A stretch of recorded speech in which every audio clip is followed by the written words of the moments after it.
সম্মানিত দর্শক আসসালামু আলাইকুম। স্বাগতম ভ্যারিয়েশন টেকের সঙ্গে আছি আমি আশিকুর রহমান।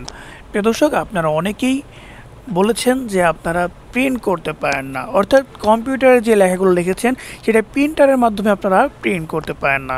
দর্শক, আজকে শুরু থেকে শেষ পর্যন্ত দেখাবো আপনার কোথায় ভুল রয়েছে, সেটা আপনি দেখে সংশোধন করার চেষ্টা করুন।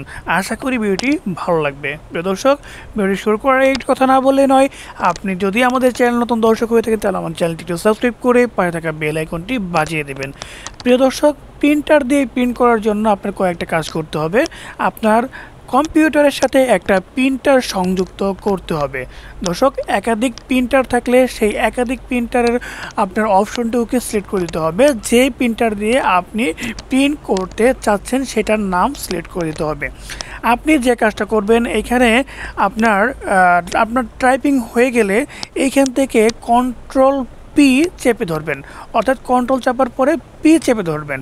ওকে, ধরার পর দেখবেন যে আপনার প্রিন্টের অপশন চলে আসছে।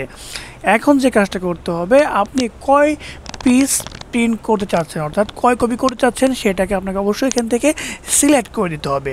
ওকে, এটা সিলেক্ট করে দেওয়ার পরে যে কাজটা করতে হবে, এইখান থেকে এই যে অপশন রয়েছে এইখানে দেখবেন যে আপনার কোন প্রিন্টার দিয়ে আপনি প্রিন্ট করতে চাচ্ছেন, অর্থাৎ একাধিক প্রিন্টার থাকলে সেই প্রিন্টারের নামটা সিলেক্ট করে দিবেন।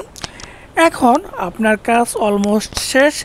আপনাকে গুরুত্বপূর্ণ কিছু কথা বলছি। আপনার কম্পিউটারের সাথে প্রিন্টারে একটা কানেক্ট করতে হবে এবং প্রিন্টারটাকে ওপেন করে নিতে হবে।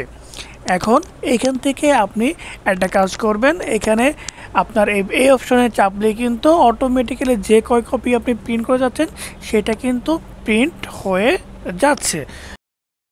প্রিয় দর্শক, আজকের ভিডিও যদি ভালো লেগে থাকে অবশ্যই একটা লাইক দিবেন, কমেন্টে মতামত জানাবেন এবং ভ্যারিয়েশন টেকের পাশে থাকার জন্য অবশ্যই সাবস্ক্রাইব করবেন। দেখা হচ্ছে পরবর্তী কোনো ভিডিওতে। সে পর্যন্ত সকলে সুস্থ থাকবেন, ভালো থাকবেন সেই প্রত্যাশায় আজকের ভিডিও শেষ করছি।